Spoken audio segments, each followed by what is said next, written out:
Welcome back. Now, if you're using ActiveCampaign and you're using the trial in order to test, you do want to be aware of the limitations of the trial when you're using it. In order to see that, you're going to go to your profile. When you do that, you're going to click on Billing and Upgrade. Now, when you're using the free trial, you're going to have a contact limit of 100. You're also going to have a sending limit for 100.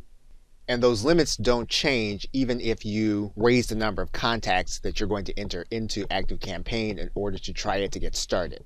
Now, although we've been overpricing, the company suggests that you look at their light plan if you need to do more than what the trial will allow you.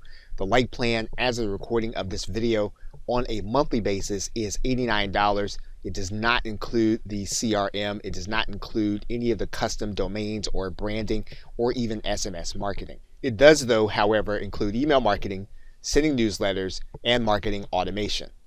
So you can either work with or around the trial depending on what your needs are when you're getting started.